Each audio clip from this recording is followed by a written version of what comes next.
નમસ્કાર, સ્પેશિયલ રિપોર્ટમાં આપનું સ્વાગત છે. હું છું રિંકલ. દુનિયામાં ફરી વિશ્વયુદ્ધના ભણકારા વાગી રહ્યા છે, કારણ કે રશિયાના 1.25 લાખથી પણ વધુ સૈનિકોએ યુક્રેનને 3 તરફથી ઘેરી લીધું છે. સાથે જ રશિયાના પડોશી દેશોમાં નાટોએ પોતાના સૈનિકો ગોઠવી દીધા છે. યુક્રેનના નાટો દેશ સાથે જોડાવાના વિચારને લઈને રશિયા ગુસ્સામાં છે, તો બીજી તરફ અમેરિકા પણ યુક્રેનને મદદે આવી ગયું છે. ત્યારે હવે જંગની સ્થિતિ રશિયા અને અમેરિકા જેવી મહાશક્તિઓ માટે વર્ચસ્વની લડાઈ બની ગઈ છે. ત્યારે આજે આ જ મુદ્દે સ્પેશિયલ રિપોર્ટમાં જોઈશું, બે મહાશક્તિઓની જીદ કરાવશે જંગ.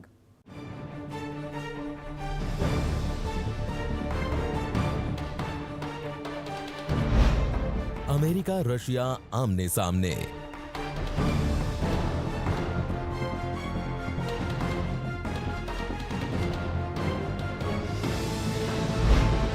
બે દેશના વર્ચસ્વની લડાઈ.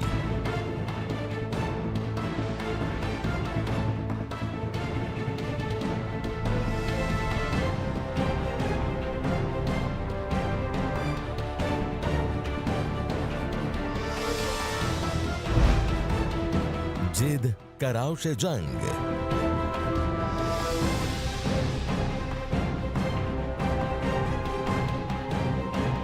આ યુક્રેનની સેના દ્વારા કરાયેલા યુદ્ધાભ્યાસના હાલના જ દ્રશ્યો છે. ચિંતાની વાત છે કે આ યુદ્ધાભ્યાસ યુક્રેનથી ક્રામિયાની સરહદ પાસે કરાયો.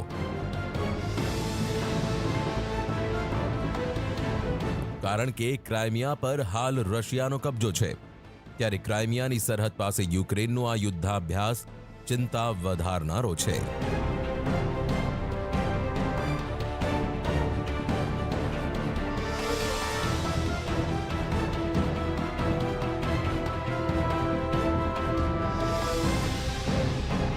આ બધાની વચ્ચે જ અમેરિકા 2000થી વધુ સૈનિકોને જર્મની અને પોલેન્ડ મોકલી રહ્યું છે.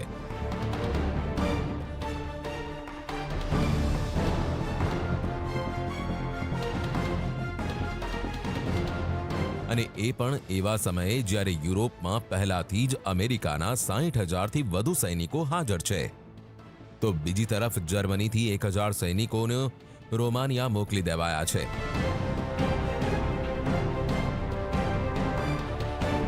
અમેરિકા દ્વારા લેવાઈ રહેલા આ તમામ પગલાંને રશિયા પર દબાણ ઊભું કરવા માટેના માનવામાં આવી રહ્યા છે, કારણ કે રોમાનિયા અને પોલેન્ડથી અમેરિકી સૈનિકો ગણતરીના કલાકોમાં જ યુક્રેનની સરહદ પર પહોંચી શકે છે.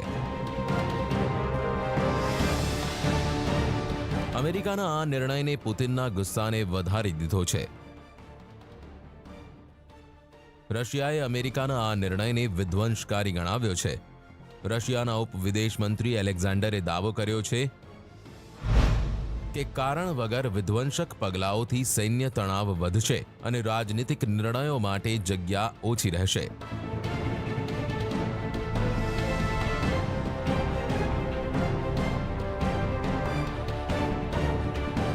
રશિયા કોઈપણ સ્થિતિમાં પાછીપાની કરવા માટે તૈયાર નથી. રશિયાની સેના યુક્રેનને 3 તરફથી ઘેરીને બેઠી છે, સાથે જ જંગની તૈયારીઓ પણ કરી રહી છે.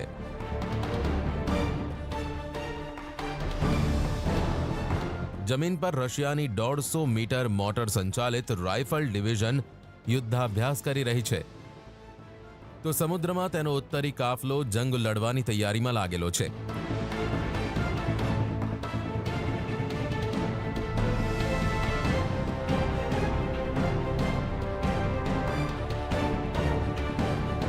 રશિયાની નેવી આ યુદ્ધાભ્યાસને નોર્વેજિયન્સ સાગરમાં અંજામ આપી રહી છે.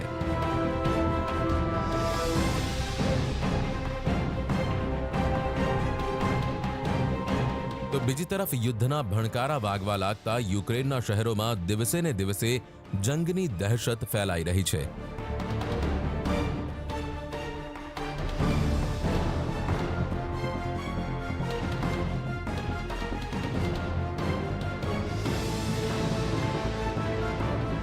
આ રશિયાની સરહદ નજીક યુક્રેનના ખાર્કિવ શહેરના દ્રશ્ય છે. યુદ્ધની આહટ વચ્ચે અહીં ગોરિલા વોર ટ્રેનિંગ ચાલી રહી છે.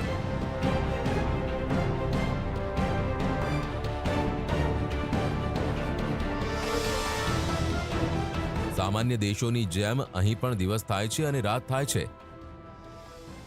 તફાવત ફક્ત એટલો છે કે દિવસના 24 કલાક આ શહેર પર હુમલાનો ખતરો તોળાતો રહે છે.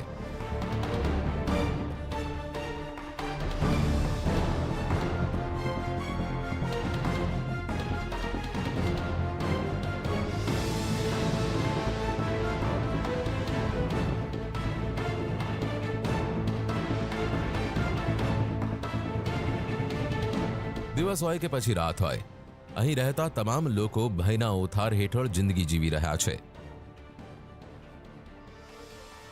જંગ ચાલુ થઈ તો ઈજાગ્રસ્તોને તાત્કાલિક સારવાર મળે તે માટે હોસ્પિટલોને એલર્ટ મોડ પર રાખી દેવાઈ છે.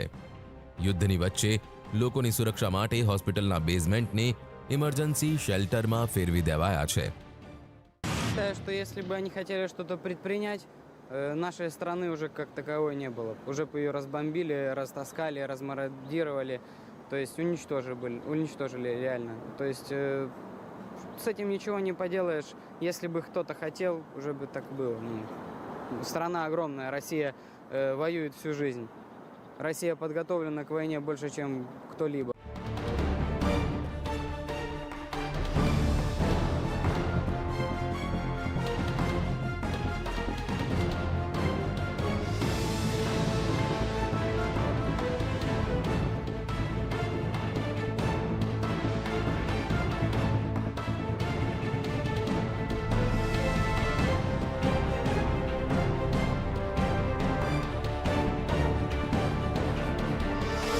હાલ રશિયાને લઈ યુક્રેનના લોકોમાં મોટો ડર ફેલાયેલો છે.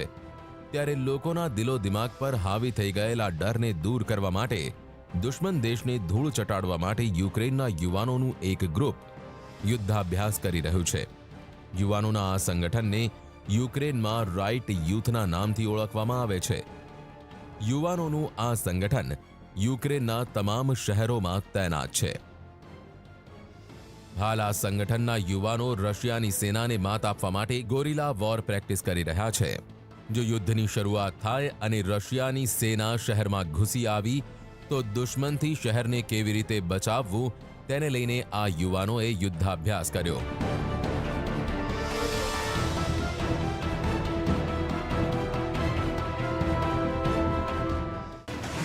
Харків є моїм домом, тому, звісно, для мене це найголовніше місто, яке я маю захищати як харків'янин. От.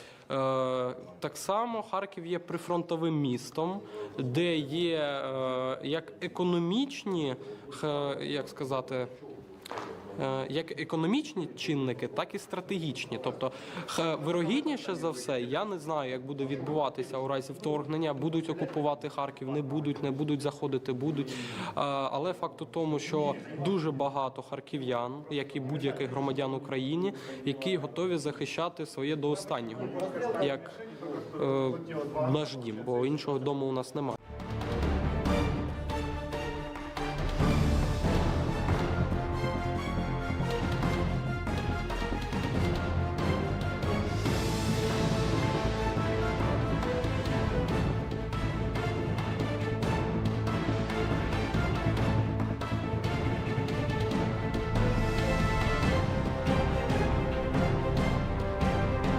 આ શહેરથી ફક્ત 40 કિલોમીટર દૂર રશિયાની સરહદ લાગે છે, જ્યાં હજારોની સંખ્યામાં રશિયન જવાનો જંગ માટે બેઠા છે. અને બસ તેના જ કારણે હાલ વિશ્વની બે મહાશક્તિઓ આમને સામને આવી ગઈ છે.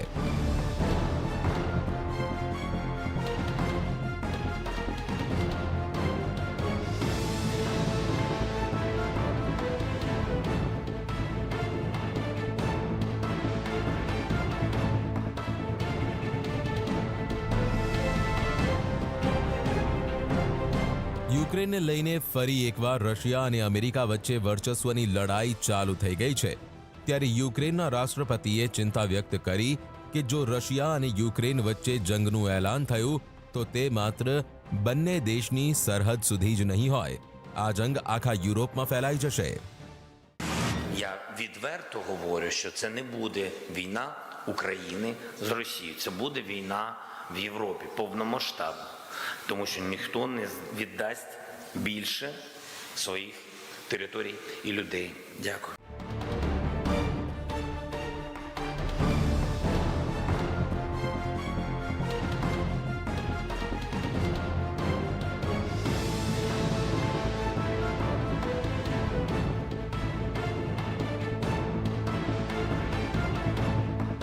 અમેરિકાનો આરોપ છે કે રશિયા યુક્રેન પર કબજો કરવાની ફિરાકમાં છે, તો બીજી તરફ રશિયાનો આક્ષેપ છે કે અમેરિકા યુક્રેનને નાટોમાં સામેલ કરીને રશિયાને ઘેરવાનો પ્રયત્ન કરી રહ્યું છે.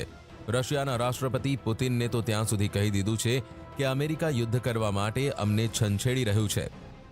તો અમેરિકી પ્રેસિડેન્ટ જો બાઇડનનું કહેવું છે કે રશિયા યુક્રેન પર ફેબ્રુઆરી મહિનામાં જ હુમલો કરી દેશે.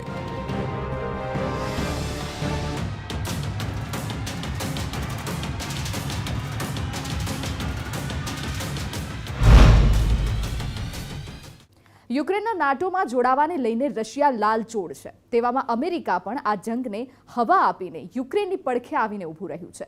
રશિયાને ચિંતા સતાવી રહી છે કે જો યુક્રેન નાટોમાં જોડાયું તો રશિયા પર સુરક્ષા ખતરો ઊભો થશે.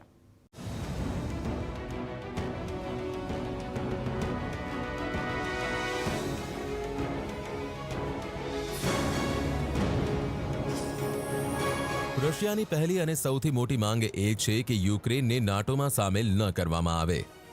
આખરે પુતિનને યુક્રેનના નાટોમાં સામેલ થવાથી શું ખતરો છે તે જાણવા માટે સૌથી પહેલા રશિયા અને યુક્રેનના ભૂગોળને સમજવું પડશે. દુનિયાના સૌથી મોટા દેશ રશિયાની પશ્ચિમી સરહદ યુક્રેનને મળે છે અને યુક્રેનના પાડોશમાં યુરોપના દેશ છે, જે બધા જ નાટોમાં સદસ્ય દેશ છે. તો બીજી તરફ રશિયા નાટોને પોતાનો સૌથી મોટો દુશ્મન માને છે. યુક્રેન ભલે રશિયાનો પાડોશી દેશ છે, પરંતુ યુક્રેનની ઈચ્છા નાટોમાં જોડાવાની છે. The belief of NATO countries that it should be up to NATO members to determine who is able to join NATO, and that the door to that should be open. Ukraine નાટોમાં સામેલ નહીં થાય તેવી Russia America પાસેથી guarantee ઈચ્છે છે. પરંતુ આ માંગ ન તો યુક્રેન અને અમેરિકાને મંજૂર છે, ન તો નાટો દેશ પણ આ માટે તૈયાર છે. ખરેખર પુતિનને શંકા છે કે અમેરિકા હવે યુક્રેનમાં પરમાણુ હથિયાર તૈનાત કરવા માંગે છે. યુક્રેન પોલેન્ડ, સ્લોવાકિયા, હંગરી અને રોમાનિયાની સરહદ સાથે જોડાયેલ છે, જ્યાં એકથી એક ચડિયાતી મિસાઇલો નાટોએ લગાવીને રાખી છે. Ukraine is under pressure from Russia, military pressure, economic pressure, psychological pressure, but one should not be mistaken. Ukraine has many friends, whereas Russia chose to be isolated. There cannot be pressure on an independent and sovereign country without the support of its friends.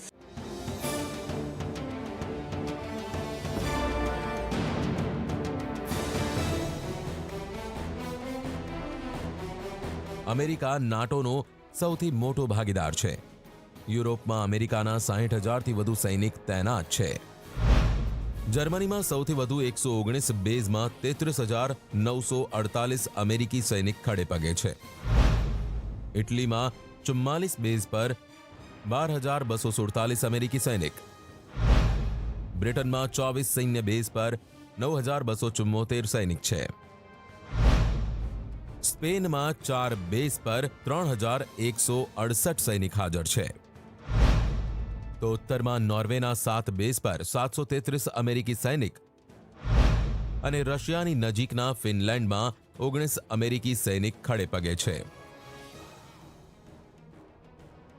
આ ઉપરાંત યુરોપના Poland, હંગરી, Romania, બુલ્ગારિયા અને સર્બિયામાં અમેરિકાએ પોતાના military base બનાવીને રાખ્યા છે.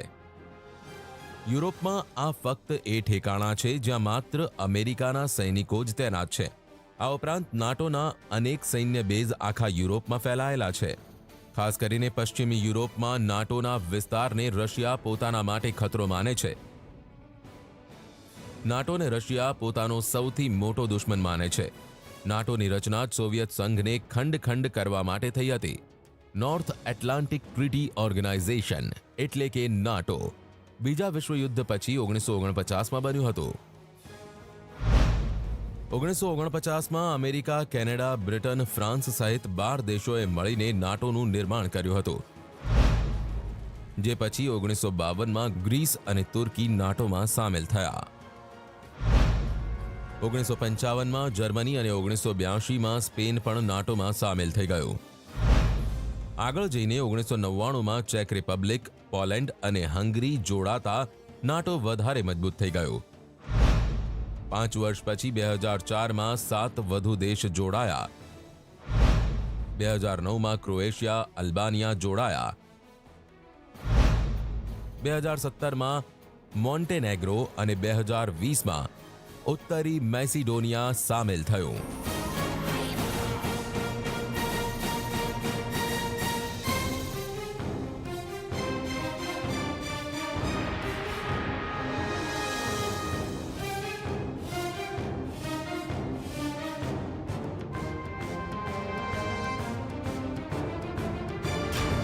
હાલ નાટોમાં કુલ 30 દેશ સામેલ છે. આ 30 દેશ સાથે જ યુક્રેન અને જ્યોર્જિયા જેવા રશિયાની નજીક આવેલા દેશ નાટોમાં સામેલ થવાનું વિચારી રહ્યા છે. નાટોના બધા જ દેશોએ કસમ ખાધી છે કે કોઈ પણ નાટો દેશ પર હુમલો થાય તો તેને બધા જ સદસ્ય પોતાના ઉપર હુમલો માનશે અને તમામ 30 દેશ એકસાથે મળીને હુમલો કરનાર દેશનો ખાત્મો બોલાવશે. ત્યારે આવા સમયે જો યુક્રેન પણ નાટોમાં જોડાઈ ગયું તો નાટોની સેના યુક્રેનમાં પણ તૈનાત થઈ જશે, જેને રશિયા પોતાની સુરક્ષા સામે ખતરો માની રહ્યું છે.